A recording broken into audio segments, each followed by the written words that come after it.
Hola, ¿qué tal? Bienvenidos, bienvenidas. Estamos acá en un nuevo episodio de Desconectados, el podcast de Jauja dedicado a conversaciones sobre cultura organizacional. Este ya es nuestro segundo episodio donde tenemos acá un invitado estelar, pero antes de pasar a esa grata sorpresa, presento a mi compañero aquí de todas las conversaciones, don Santiago Ramírez. Santi, ¿estás por ahí? Aquí estoy, Beba, ¿cómo estás tú? Yo muy bien, aquí Qué bueno, disfrutando de así se te este ve. solcito otoñal y muy sonriente porque tenemos un invitado muy, muy especial. Exactamente, un invitado muy especial que se conecta desde Europa, desde Alemania concretamente. Por favor, Beba, introduce a nuestro invitado para que ya lo recibamos acá en el Desconectados. Exactamente. Bueno, nuestro invitado de hoy es Pablo Damerau, un ejecutivo argentino. Le puse el título de ejecutivo. Vamos a ver si él está tan de acuerdo con ese prefijo. Pero sí, es un ciudadano argentino bastante dedicado al mundo de la empresa, pero con un enfoque bien centrado en las personas y en el propósito de los seres humanos. Y nos pareció que era un estupendo tema para unir cultura organizacional y propósito.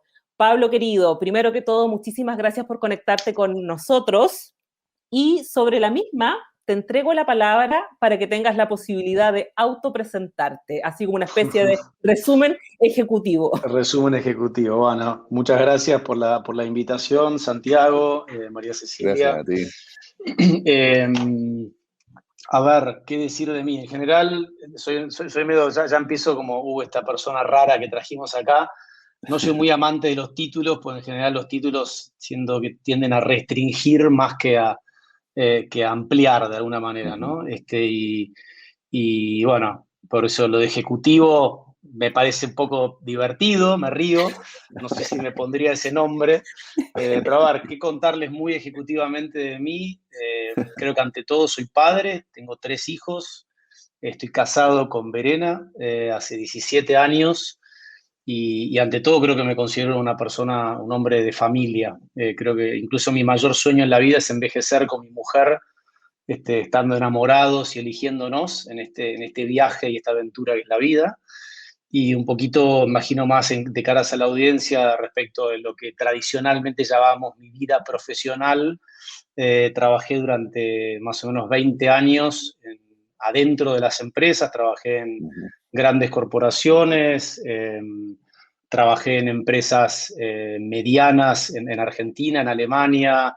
Tengo una carrera académica media extraña, soy abogado, nunca ejercí la abogacía para los que odian a los abogados, pero siempre me interesaron las humanidades y es una carrera muy linda, ¿no? Desde el punto de vista de lo humano. Luego hice un MBA en Alemania y también tengo una maestría en coaching ontológico que me formé con Rafael Echeverría. Y básicamente mis últimos 2 roles en el mundo dentro de las organizaciones, fui el CEO de 2 compañías y hace 7 años que me dedico a la consultoría. Fui durante, creo que 4 años socio de Rafael Echeverría en la Argentina y Ujú. hoy soy socio de una empresa que creamos con socios y amigos que se llama Moum y nos dedicamos un poquito a acompañar a las personas en el mundo organizacional en temas vinculados a la cultura, vinculados a temas de governance, estrategia. Bueno, algo de eso seguramente les contaré mientras tengamos esta interacción. Perfecto. Oye, bueno, una excelente y ejecutiva presentación. Ya salió 3 veces el tema, es la palabra aquella. Pero sabemos que tus temas centrales, los que han movilizado tu carrera profesional son, y por favor, corrígenos si estamos equivocados, porque te hemos estado investigando, ¿no? Pero eh, son propósito personal, transformación y autoconocimiento. No sé si estamos en lo correcto.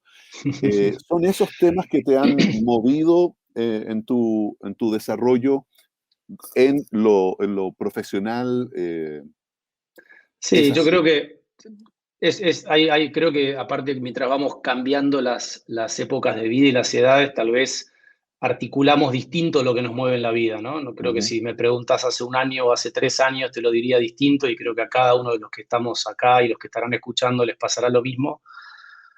Yo te diría que hoy una manera que he encontrado estos últimos meses que me siento muy afín y siento que en realidad siempre tuvo que ver con eso, tiene que ver con lo que me ha movilizado, es cómo generar un mundo en donde los seres humanos podamos conectarnos de forma genuina y profunda.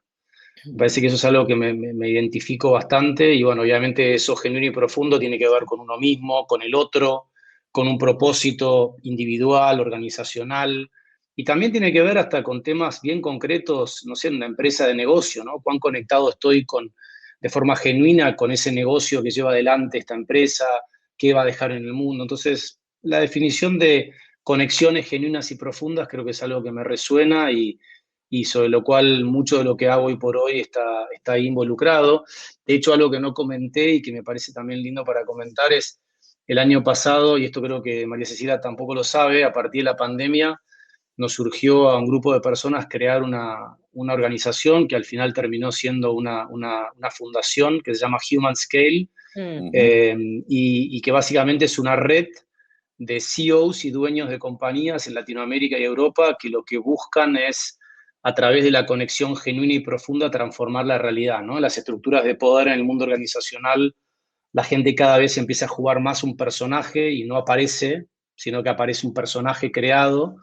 Entonces es muy difícil construir un mundo en donde no nos encontramos como personas, ¿no? De forma más genuina, sino que estamos todos jugando un rol a ver. Y bueno, algo de eso también propiciamos en esta fundación que creamos, en la cual ya han pasado más de 70 CEOs y dueños de compañías en este último año. Así que bueno, por ahí tal vez me resuena más la explicación hoy a mis casi recién cumplidos, 44 años. Todavía no lo asumo, lo cumplí hace poco, que estoy en los 43 todavía. Bueno. Muy bien. Suele suceder. Yo todavía no me acostumbro a tener 55 y en 3 meses más voy a los 56 y todavía digo, pero ¿cómo? ¿Pero qué pasó? ¿Y cómo pasó tan rápido? Oye, Pablo, bueno, cuéntanos un poco, o conversemos de estas conexiones genuinas. Es interesante esa mirada. ¿Qué hay detrás? ¿O cuál es el sentido de conectar? ¿Qué es lo que te moviliza a iniciar o a continuar un camino, ¿verdad?, orientado a eso, a poder conectar, y cómo eso impacta en las organizaciones? A ver, digo, no, esto no me lo quiero atribuir para nada a mí. Digo, hay un montón de investigación empírica que demuestra de alguna manera que digo, tanto en el campo organizacional como, bueno, hay un estudio, por ejemplo, que fue como muy famoso porque si lo dice Harvard es palabra santa y encima fue una TED Talk muy conocida, ¿no? Que hablaba esto de que en definitiva está probado, ¿no? Un estudio que hace Harvard durante más de 100 años, que estudia, creo que a 500 familias de diferentes estratos sociales para determinar un poquito qué es lo que nos hace ser felices, ¿no? Y a la conclusión que llegan, que son un poco todas cosas obvias, pero que en la realidad no predominan, ¿no? Que esto de la fama, el dinero no es el núcleo de la felicidad humana, sino que tiene que ver con las relaciones humanas, ¿no? Como por la especie que somos. Y lo mismo pasa en el mundo organizacional, ¿no? Hay 100.000 millones de investigaciones que hablan de cómo los niveles de engagement que tienen las personas generan resultados superiores en una forma sostenible en una organización, y de alguna manera esto tiene que ver de vuelta con relaciones que sean genuinas, ¿no? Donde yo te pueda traerme a mí mismo. Una investigación que creo que todos los que están en este mundo la conocen, esta que hizo Google, de donde llega a la conclusión de la variable más relevante cuando estudia 180 equipos es psychological safety, ¿no? La seguridad psicológica, y esto tiene que ver con traerme a mí, no traer un personaje, ¿no? Y no poder contar lo que siento o ciertas cosas que me pasan en mi vida, entre comillas, personal. Bueno, todos somos una sola persona, ¿no? Esta escisión es una ficción un poquito, ¿no? Entonces, no sé si explico un poquito a qué me refiero con lo genuino y por qué eso me moviliza y por qué creo que tiene tanta incidencia. Y si me voy un poquito más por las ramas, y en esto me ayudó mucho también a articular estas ideas que a veces uno las tiene o no les puede poner nombre, de varias cosas que me formé con Otto Scharmer, que es un profesor del MIT, súper interesante también, no sé si lo conocen o han escuchado algo.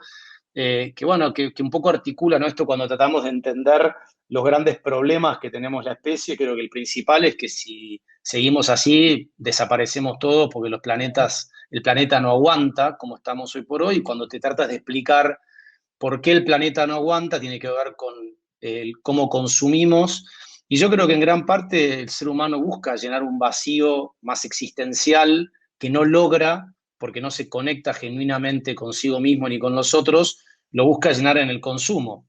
Y bueno, y así estamos, ¿no? En donde cuando nos sentimos mal, un poco en chiste, dicen en Argentina, las mujeres cuando se pelean con el novio van de shopping, los varones nos vamos, no sé, a hacer otras cosas que no las puedo ni nombrar, ¿no?, en el imaginario colectivo. Y en el fondo es tratar de llenar algo porque no puedo conectar conmigo ni con el otro, ¿no? Es como que no hay espacio. Entonces me voy a lugares muy existenciales y también me voy a lugares muy concretos. Yo trabajo en un mundo organizacional y los grandes temas que inhabilitan la innovación es que nadie habla con transparencia. Entonces no aparecen las ideas creativas y yo estoy ahí viendo a ver cómo juego, si digo, si me conviene, si me van a sancionar de diferentes formas, ¿no? Hay muchas formas muy sutiles de sancionar, ¿no? Entonces, bueno, por ahí un poquito creo que hay muchas cosas vinculadas a la conexión genuina, digamos, ¿no?, y profunda entre las personas. Súper, Pablo. Algo que surge una especie como de raíz. Ustedes me frenan cuando me voy demasiado por las No, no, ramas no, por favor. o cuando me voy demasiado lejos. No, no, Si no. quieren que nos quedemos más cerca en el mundo de la empresa, nos No, no, no. quedamos ahí muy cerca, no tengo problema. Muy por el No. contrario, y el árbol es grande, así que tú te puedes ir por todas las ramas que quieras, así que aquí hay espacio para aquello. Absolutamente. Al final es un mismo árbol y está bonito en el fondo recorrerlo. Uno pensaría que una de las raíces, ya que estamos en la metáfora más vegetal, podría ser el ámbito del autoconocimiento, palabra que está muy en boga en distintas, digamos, tendencias, ámbitos de la vida, pero el autoconocimiento. Y leyendo en el fondo tu LinkedIn, había algo que tú decías que era muy bonito, a mí me sonaba como muy inspirador, que era esta avidez del conocimiento, pero haber descubierto que esa raíz partía por uno mismo, digamos, ¿no? Como hacer esa zambullida, autoconocerse y desde ahí generar ciertos procesos que entendería yo son los que nos permiten conectarnos con ese yo verdadero y por tanto todo lo que establezcamos hacia afuera también obedece a la misma lógica de ser genuino y potente. Y uno se preguntaría que si el haber experimentado un proceso potente, digamos, de autoconocimiento, tiene un alto impacto en la empresa, es decir, una persona que ha pasado por un proceso de autoconocimiento, ¿qué diferencia puede marcar en sus interacciones dentro del ámbito laboral? Está buenísima la pregunta. Yo creo que muchísimas diferencias, porque al final, digo, en definitiva, todo lo que observa una persona en la vida, pero digo, ahora sí trato de quedarme más en el mundo de la empresa, digo, en definitiva tiene que ver con el lente que lleva puesto uno a partir de sus experiencias de vida, ¿no? Entonces, si yo por lo menos soy consciente a través de mi proceso de autoconocimiento de qué experiencias me pueden llevar a que vea ciertos fenómenos de una manera o de otra, bueno, por lo menos ya tengo un punto de partida de que sé que eso que veo habla un poco de lo que veo, pero habla de mí, ¿no? Y a veces ni siquiera vivimos con ese nivel de conciencia. Un ejemplo muy concreto que yo observo mucho en el mundo actual, las organizaciones cada vez más requieren trabajar en todas las áreas de alguna manera mucho más integradas que lo que tal vez requerían en otras épocas. Esto obviamente varía de acuerdo a la industria, si es más oligopólica o si tiene mayor nivel de competencia. Obviamente siempre hay que diferenciar, pero podríamos aseverar que hay como en este momento del mundo una necesidad muy fuerte, esta cuestión de no trabajar más en silos y interconectarnos y toda la oportunidad y la creación, etcétera, etcétera. Y eso es muy cierto. Ahora, muchas veces vos te das cuenta de que hay personas que tienen serios problemas de relacionarse con sus pares por múltiples factores, pero muchas veces ocurre que hay algo de eso que lo aprendieron en su primer relación o vínculo fuerte con pares que son sus hermanos, por ejemplo. Entonces, si yo nunca exploré adentro mío, en el caso que haya tenido hermanos, cómo aprendí a vincularme con pares, cómo interpretaba la autoridad, digo, eso me puede dar un montón de información para entender si tal vez repito un patrón con el par que en realidad me doy una explicación que es por A, B, C, y puede ser también esa explicación, pero en el fondo porque hay algo ahí que me recuerda inconscientemente, porque no me autoconocí, no sé, a mi hermano mayor, a mi hermano menor, ¿no? Como una línea, ¿no? Yéndonos más lejos a la familia.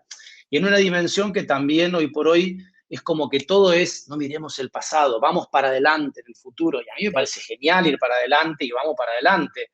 Ahora, si los lentes con lo que querés mirar el adelante y el futuro, no los tenés ni siquiera hechos conscientes en vos, y saber que esos lentes para muchas cosas me permite un futuro amplificado, pero para otras cosas no me permite amplificarlo, y tiene algún sentido autoconocerme y mirar el pasado, ¿no? Y esto no solo creo que pasa a nivel individual, pasa a nivel organizacional. Nosotros hacemos muchos ejercicios en donde realmente hacemos como un recorrido del pasado, al presente y al futuro, porque hay muchas cuestiones sistémicas y muchos patrones sistémicos que viven todavía en las organizaciones a pesar de que pasaron 100 años de su fundación. Y tal vez son ciertos paradigmas muy arraigados a la cultura de esa organización que en cierta medida no les está permitiendo a esa organización dar el próximo salto que quieren dar para lo que esa organización quiera, llamarlo seguir siendo los primeros, ganar más market share, que el market value de la compañía sea de tantos billones. Entonces hay toda una gran ganancia en traer conciencia, ¿no? Creo que la primer premisa para que una transformación, palabra tan de moda, ¿no? Vamos a transformarnos, exista, es hacer visible lo que es invisible. Y ahí el autoconocimiento organizacional, individual, de un equipo, sistémicamente, es súper importante, ¿no? Tal vez un comentario más que agrego es que hay veces que, porque también está como esto que tú decías, María Cecilia, ¿no? Esto del autoconocimiento, porque yo creo que está bastante de moda eso, ¿no? Entonces hoy por hoy todo el mundo hace procesos y se forma como coach, y hay 3.000 millones de formaciones, ¿no? Lo que la hacen en 10 minutos online y dicen, ya me autoconocí. Creo que son cosas que requieren un proceso, ¿no? No son tan express como nos gustaría. Creo que también lo que pasa a veces, o sea, es que muchas personas, al autoconocerse, les está costando encontrar sistemas organizacionales y empresas en donde puedan desplegarse, ¿no?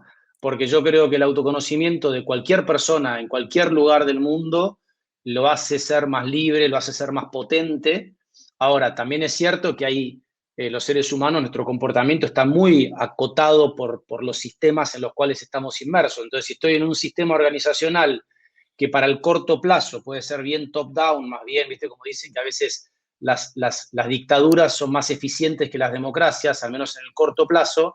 Bueno, a veces también puede pasar que si yo no siento que en esto que fui descubriendo de mí se puede desplegar en esta organización, me busco otra, si es que las hay. El tema es que hoy no hay tantas. Estamos recién aprendiendo a generar organizaciones donde la gente pueda florecer y podamos elevar los magros 16% de niveles de engagement que existe más o menos across the globe respecto de cómo se sienten las personas trabajando en las empresas como las conocemos hoy.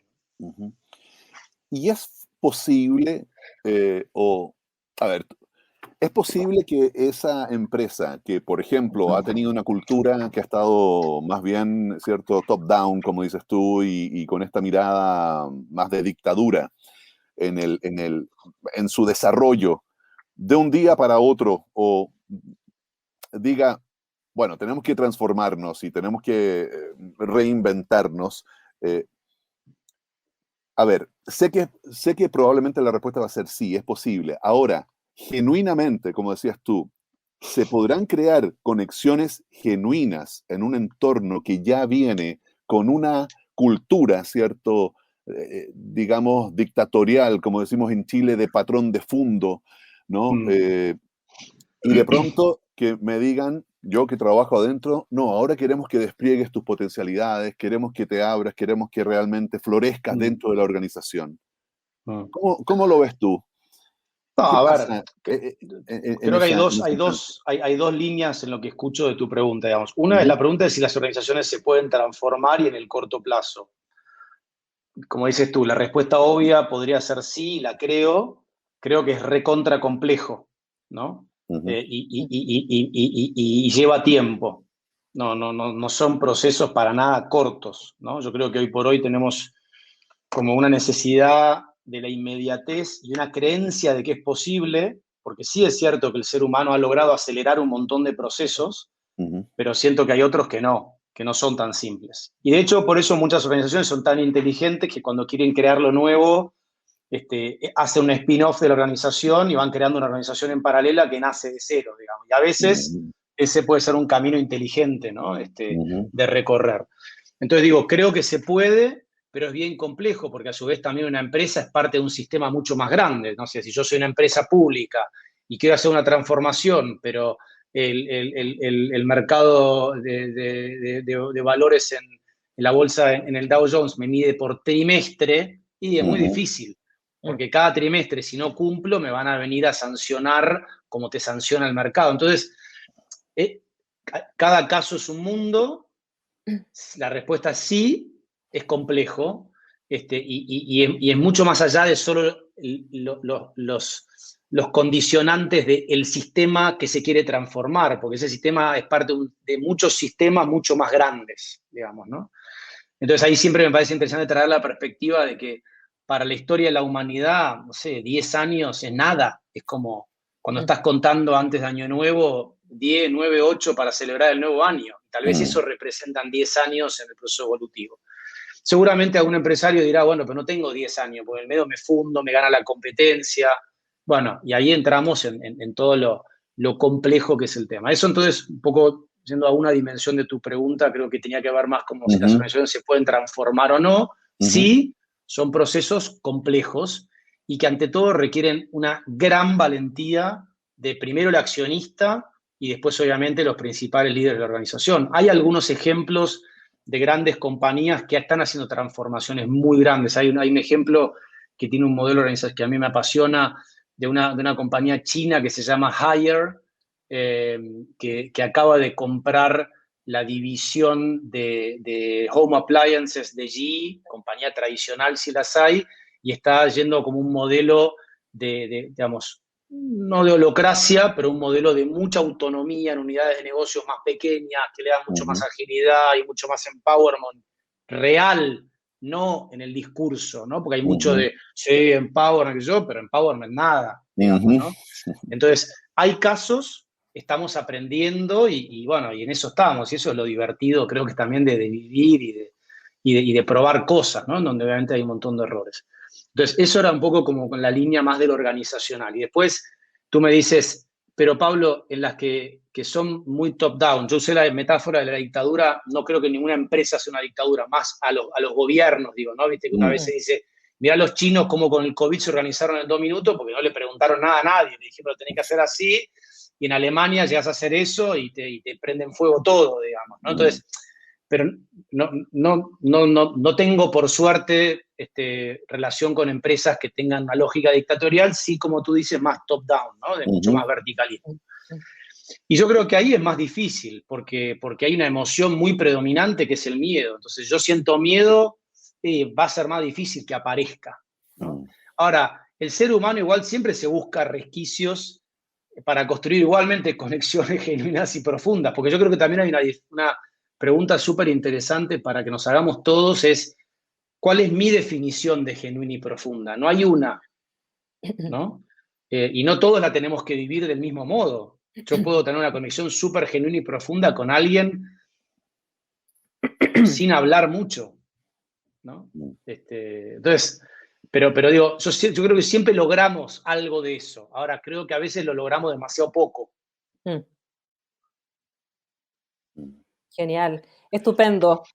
Pablo, quería retrotraer un poco la conversación y retomar un poco el hilo del autoconocimiento y lo que genera, digamos, como impacto en el colectivo, ¿no? Cuando todos los participantes han pasado, en el fondo, por ese proceso. Y es indudable que cuando uno, tú lo decías, de hecho, que eso nos dota de un grado de libertad más amplio. En la medida que me conozco, tomo contacto con ciertos propósitos y cosas, y a veces me doy cuenta que el lugar que habito desde el punto de vista laboral probablemente ya no esté tan en sintonía con aquello que emergió de este proceso y por tanto toca ir a tomar ciertas decisiones.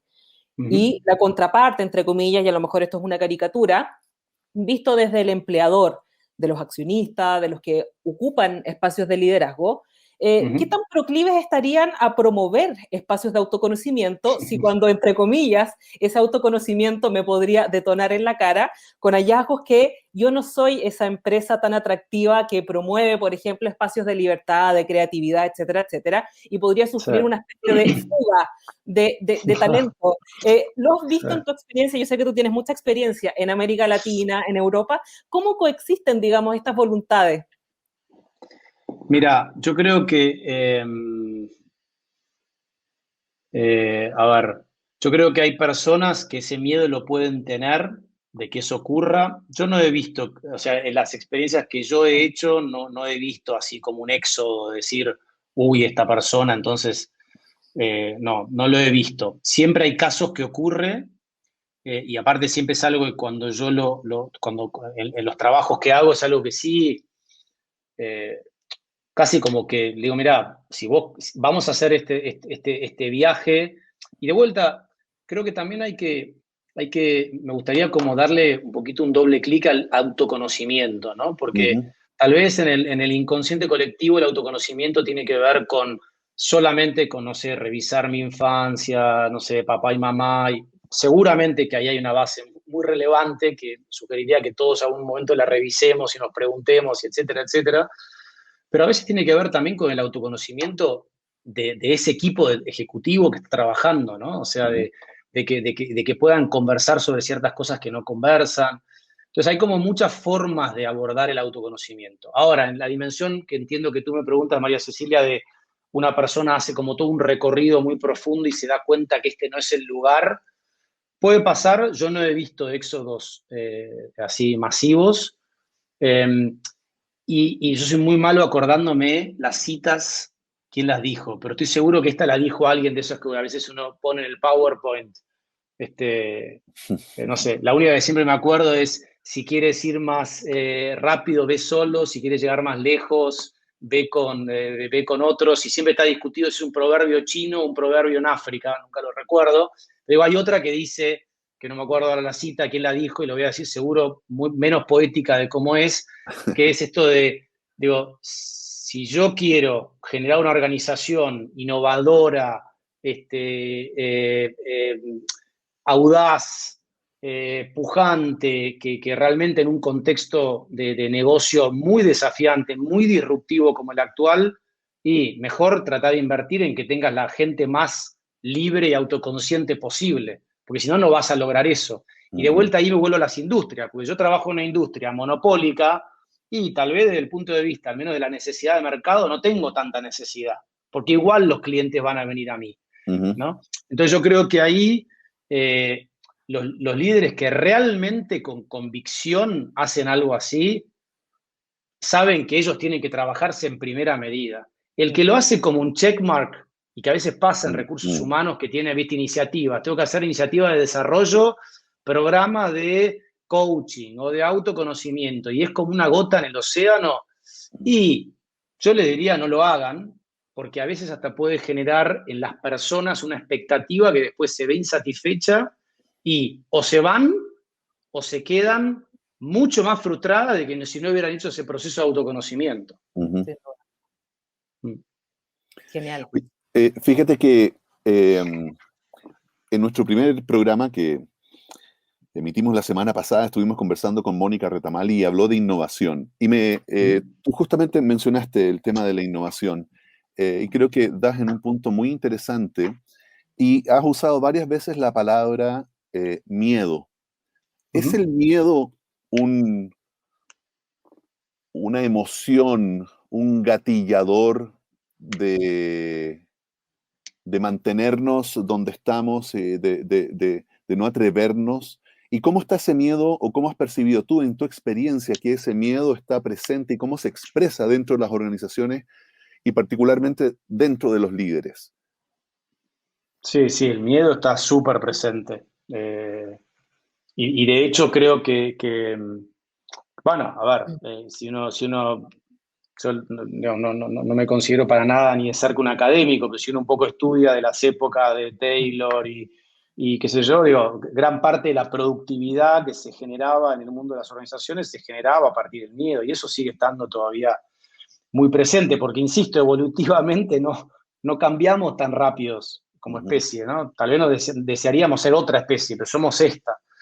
Entonces yo creo que el miedo vive mucho, y creo que hay algo que vive en todos los estratos de la organización. O sea, en general, los niveles de miedo que yo observo en personas en altos rangos jerárquicos en las organizaciones es muy alto también. Porque una veces, tal vez hay personas que tienen en el inconsciente, no, porque este ya tiene este rango, gana tanta plata, entonces ya no tiene más miedo, y no, tiene que ver con una estructura psíquica que muchas personas tienen porque ha sido hasta ahora la forma como hemos sido educados, ha sido también o sea, el miedo es muy poderoso para dirigir personas, ¿no? Entonces, desde ese lugar lo observo que está muy presente, y no distingue de categoría, no es que la persona que es la analista junior se diferenciará mucho del CEO o el chairman de una compañía. A veces no es así, no. Y hay algo, por ejemplo, que yo siempre, la verdad que siempre digo, me encantaría escribir, y después me doy cuenta que la escritura, cada tanto puedo escribir 2 hojas, pero claramente que no es lo mío. Como se dan cuenta, hablar me gusta, vieron que hablo bastante. Pero es la idea, por eso te invitamos. O te seguiremos invitando, entonces. Sí. No, de todas maneras. Lo que decía es que una de las cosas que siempre digo, podría escribir, pero en realidad no lo voy a terminar escribiendo, como les contaba, porque hasta ahora no es lo mío. Esta cuestión, por ejemplo, que siempre me llama mucho la atención, ¿no? Uno habla con personas tal vez más en el orden de los 20 o los 22, y le dicen, no, la verdad que yo laburo es una terminología muy argentina, en este trabajo, en esta chamba, como dirían en México, estoy acá y la verdad que sí, me gusta, pero pasa que cuando me junte el dinero para comprarme el auto, bueno, ahí voy a dejarlo y voy a hacer eso que quiero, ¿no? Entonces le preguntás a los 28 y no, ahora el departamento. Y te das cuenta que la raíz está en otro lado, porque después tienen un patrimonio, tienen 2 casas, tienen $3 millones, y de vuelta se encuentran una cuenta en el Excel que es que no me alcanza, porque si a los 50 quiero dejar de trabajar, yo digo, si estuviéramos tan felices, lo único que no querría es dejar de trabajar, ¿no? Y entonces ahí también te muestra mucho, como yo creo que hay un miedo muy grande, que lo expreso desde la potencial carencia económica que voy a tener. Entonces no me animo a tomar ninguna decisión más audaz y más fiel con lo que sería mi deseo. De hecho, hay algo que a mí me da mucha esperanza, en realidad, por un lado, ¿no? Cuando tú hablas con un montón de ejecutivos, en general todos coincidimos en los valores que nos gustaría tener en una organización. Yo creo que si nos juntáramos todos los que nos dedicamos a este mundo y ponemos los valores en ejercicios que hacemos para conectarnos en serio con los valores, no por la galería, ¿no? Que nos tocan a los seres humanos, que valoramos, son más o menos los mismos, ¿eh? En Alemania, en Estados Unidos, en México, en Argentina, en Chile. Lo mismo, si vos le preguntás a la gente, che, ¿a vos te encanta cómo estamos destruyendo el planeta? Todos te van a decir que no. ¿A vos te parece que está bueno esto de que en realidad tengamos 18.000 suéteres en el armario, cuando está evidente que si tenemos 18.000, algo puede tener algún impacto, y todos estamos coincidiendo? Ahora, después cuando tú vas, nos cuesta movernos rápido, aunque yo nos tengo mucha fe como seres humanos, ¿eh? Yo tengo una tremenda fe. Pero digo, al final lo que nos paraliza de tomar decisiones más audaces es el miedo, claramente. Me voy a tomar de la palabra o el concepto miedo para traernos un poquito a la contingencia. Pandemias, restricciones, hay una serie de cosas, de vivencias inéditas en alguna medida que hemos tenido que ir ahí adaptándonos sobre la marcha. Y eso indudablemente va a tener o tiene desde ya un impacto en las organizaciones, del cómo funcionan, del cómo nos comunicamos y indudablemente también las personas que conforman ese colectivo humano. ¿Cómo lo has visto tú hasta ahora? Esto no es algo que yo hable en pasado, está ocurriendo, pero ¿cuál sería esa primera mirada como desde el punto de vista adaptativo de las necesidades de las personas, del cómo han reaccionado también las organizaciones para poder contener, porque creo que hay harto de miedo, digamos, miedo a lo desconocido y como una especie de aceleramiento forzado de cosas que ya se venían hablando hace rato, ¿no? Del teletrabajo, de nuevas metodologías, pero esto cayó como un imperativo. No hubo tiempo finalmente como de pensarlo. Cayó y cada cual tuvo que reaccionar instintivamente. Sí, totalmente. Perdonen que cierro acá, pero justo hasta acá, hasta ahora entra un sol. Sí, te veías muy un iluminado, poquito, era como me un parecía Buda. así como, nada, Sí, sí. créanme que de iluminado no tengo nada, soy tan humano y a veces también en miles de cosas súper incongruente, ¿no? Con lo que siento, es como un camino, lograr ese camino de la congruencia, así que no estoy iluminado, simplemente un efecto del reflejo, nada más que eso. No, a ver, tú me decías, María Silvia, y ayúdame si te pregunto a ver si interpreté bien la pregunta de cómo vi a las personas en el mundo organizacional reaccionar frente a esto que de un día para el otro no hubo opción, sino que hubo que adaptarse. ¿Por ahí va tu pregunta? Tal cual. Ok. No, a ver, primero de vuelta, ¿no? Es como... yo siento que el ser humano en general, cuando uno lo quiere escalar, a veces necesitamos mucho de factores externos que no nos dan opción, ¿no? Entonces, cuando viene, somos geniales porque nos adaptamos rapidísimo. Entonces, digo, hay un valor muy grande en esta cualidad que tenemos como especie, es no queda opción y te adaptás. No estoy hablando de los costos de la adaptación, estoy hablando de que la adaptación ocurre. Digamos, ¿no? Y eso es algo espectacular que tenemos como especie. Y en eso, bueno, no hace falta que lo diga yo, lo vimos todos, como de repente ahora todos somos expertos en Zoom, en Meet, en un montón de cosas que hemos logrado seguir adelante, ¿no? En un montón de temas. Entonces, desde ese lugar, chapó, y creo que es otro claro ejemplo donde a veces necesitamos un poquito de ayudita del factor externo, ¿no? A veces tiene mucho costo eso, ¿no? Es como a veces pasa en las parejas que de repente cuando tu pareja te dice, bueno, me quiero separar, de repente ahí te diste cuenta de que, no sé, te habías olvidado de ti, de la pareja y te pones a adelgazar, ¿no? Bueno, a veces tiene un costo que tenga que venir un factor externo que me ponga un límite para que algo se mueva en mí. Ahora, lo positivo es que cuando ocurre tendemos a poder movernos. Y eso ocurrió claramente en las organizaciones. Yo creo que igual estamos en un momento súper difícil porque en definitiva ya llevamos hace un año así. No sé si el 2021 en el mundo vaya a cambiar mucho en la forma que tenemos de trabajar. Y bueno, mi experiencia es que todos los que al principio te decían qué genial esto virtual y qué sé yo, creo que hoy te dicen cómo extraño esos 10 minutos de pasillo donde podía, aunque sea, ver cómo estaban tus hijos, y eso no existe, y ni hablar la complejidad que tiene la dinámica en la casa, que todo se concentró en un mismo lugar físico, y eso genera muchísimos desafíos y muchísimo agotamiento. Y sí percibo, si querés, como dos grandes emergentes hoy que me tienen, qué sé yo, me tienen sensibilizado, ¿no? Uno es, creo que estamos en un momento del mundo en donde requiere que estemos muy atentos, muy despiertos y estamos muy dormidos, porque estamos todos agotados. Entonces, yo siento que hay un nivel de agotamiento muy fuerte. En el mundo de las organizaciones la gente está todos los días, tiene 9 horas por hora de videollamada, que no hay espacio ni para el bio break, almorzamos todo con la computadora.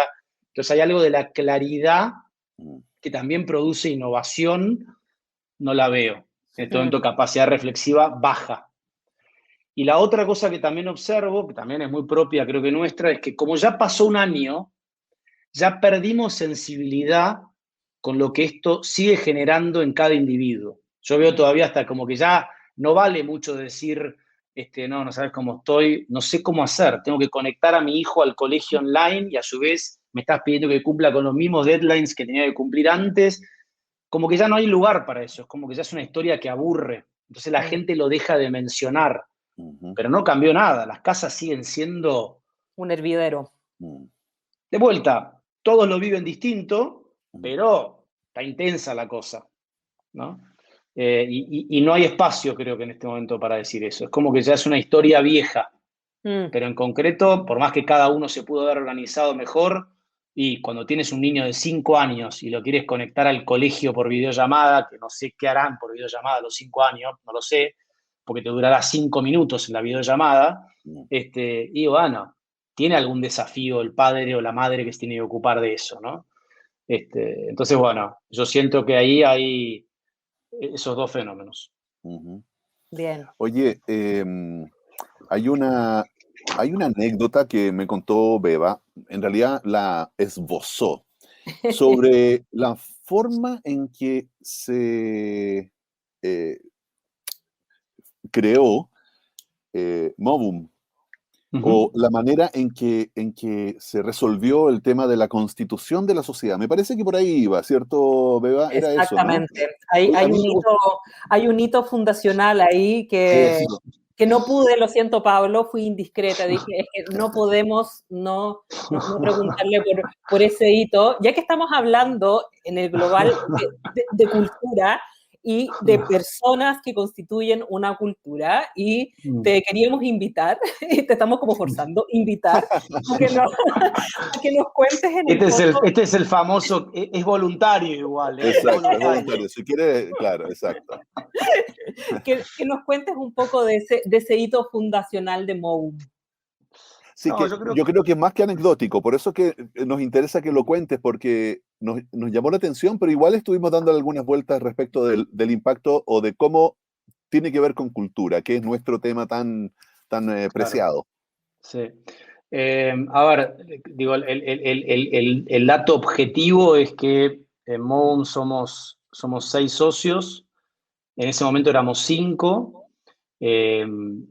Empezamos a pensar la idea 2 de nosotros, uno de ellos es Álvaro Ortiz y el otro soy yo, y en un momento veníamos conversando con otras 3 personas, ¿no? En un proceso sin apuro, ¿no? de crear esta organización, y en un momento por una cuestión meramente operativa necesitábamos abrir una sociedad. Entonces le preguntamos a las otras 3 personas, mira, en realidad casi como que es desubicada la pregunta, porque ni se conocían entre sí, ¿no? Solamente una persona que es Dolores Villada, que conocía a Álvaro, otras 2 personas que conocía yo, pero que nadie se conocía entre sí, salvo Álvaro y yo la conocía a Dolores.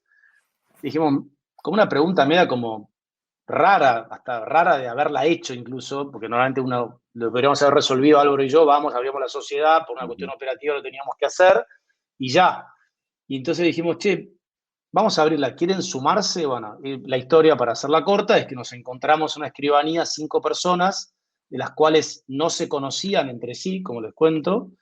Habíamos hecho casi porque nos parecía demasiado fuerte, habíamos hecho un video call, creo que la semana anterior, para que se vean las caras, por lo menos, y fuimos a firmar ser socios legalmente, y somos todas personas entre 43 y 58 años, por lo cual no es que lo vivimos como naif, como esta cosa más juvenil. Sí. Uno sabe todo lo que se involucra ser socio legal de alguien. De hecho, había una persona que no había ni siquiera nunca quiso estar casada porque le tenía como cierto recelo a la formalidad, y decía, estoy siendo legalmente socia de alguien de muchos que ni conozco, ¿no? Y creo que es una historia que a nosotros, bueno, nos gusta mucho y nos conmueve, porque en el fondo creo que lo que parte es un efecto que a mí, yo creo mucho en este efecto de que si yo confío en ti, por efecto transitivo puedo confiar en el otro, ¿no? Yo creo que como humanidad nos falta mucho de eso. Y después te encontrás, digo, nada es color de rosa, obviamente que después esas 5 personas se juntan, se ponen a pensar y surgen un montón de divergencias, de opiniones distintas, de formas, de estándares, digo, no es color de rosa la vida, ¿no? Creo que ese es lo principal que todos 5 sabemos. Ahora sí, lo que sabemos es que podemos confiar en el otro y hay casi como un afecto y un cariño y una valoración por carácter transitivo, ¿no? Entonces, bueno, esa es un poquito la historia y creo que en términos de la cultura, digo, si podríamos generar entornos de mucho más confianza, ¿no? Que partamos de la confianza, no de la desconfianza, ¿no? Y digo, hay tanta burocracia que cerraría, tan eficiente sería todo, ¿no? En muchas dimensiones. Y bueno, y un poquito calculo que María Cecilia te habrá compartido esa infidencia un poco en función de lo raro, porque, o sea, para nosotros también fue raro, ¿eh? No te digo, Sí, sí, estábamos sí. en la escribanía y nos mirábamos diciendo, estamos re locos lo que estamos haciendo. Y ya, Pero, ya no somos jóvenes adolescentes con claro, con una idea de formar una banda, sí. digamos, No es una que banda de estábamos rock. alcoholizados a las 6 de la mañana en Las Vegas, nos casamos Exacto, con exacto. un tatuaje, no, fuimos sobrios a las 3 de la tarde, digamos, o sea que no tenemos excusas. A mí me encantó eso porque yo creo que justamente da en un punto central de la, del tema de cultura, ¿no? Que tiene que ver con esto que tú mencionabas de la confianza. Porque justamente estamos en un entorno o hemos creado un entorno donde comenzamos desde la desconfianza. Entonces uno dice, eh, quiero hacer tal iniciativa y lo primero que te dicen, ya, pero ¿conoces bien a esta persona? ¿Revisaste sus antecedentes? Pregúntale a tu ejecutivo bancario si lo puede investigar. Nosotros acá tenemos un sistema que se llama DICOM, ¿cierto? Si lo puedes investigar en DICOM para ver si paga sus Deudas. deudas Sí. y si no está, como. Entonces, entendiendo que todo eso tiene una lógica, finalmente, si no rompemos este círculo de la desconfianza, y empezamos o nos instalamos en el lado de la confianza, va a ser muy difícil lograr muchos de los propósitos que tenemos por delante. Oye, Totalmente. eh, Y ya- ahí, si querés, te agrego una cosa más, Santiago, que es, yo creo que ahí es donde el autoconocimiento es tan valioso, porque, digo, la desconfianza no surge de la nada. Mm. Entonces, de alguna manera, por ejemplo, en un equipo, entender por qué hoy está esta desconfianza, qué lo propició, o como sociedad, es súper importante, porque no es que nos la inventamos de la nada. Cuando tú ves a niños, desde muy pequeño, que yo he tenido el lujo de poder observar a mis 3 hijos, te das cuenta que no parten de ahí, pero seguro que nos pasan experiencias que nos llevan a ese lugar y que hay que legitimarlas, no hay que castigarlo. Mm. El punto es que, bueno, la verdad que es mucho más lindo vivir la vida desde la confianza que de la desconfianza. Y también tenemos algo que es muy propio, creo que de nosotros como humanos, es que tenemos una experiencia que no salió bien y replicamos que entonces va a ser siempre así en todas las próximas. Mm. Sí. Yo creo que ahí hay un gran error hasta estadístico. Si uno Sí. lo pone a ver, yo soy una persona que me gusta mucho los números, te estás equivocando, estadísticamente estás tomando una mala decisión, porque es mucho más el costo de la desconfianza que de la confianza, solo porque hubo 1 o 2 veces que no te funcionó bien, que va a seguir ocurriendo. Sabemos que ya estamos en el tiempo, pero hay una pregunta que no podemos dejar de hacerte, que en realidad es una pregunta que tú te formulas. ¿Cuál es aquella pregunta que nunca te han hecho, pero que siempre te hubiese gustado que te la hicieran, porque tienes ganas de responderla? ¿Ah? Tienes 20 minutos Está para difícil, pensar, ¿eh? te damos 20 minutos para que lo puedas pensar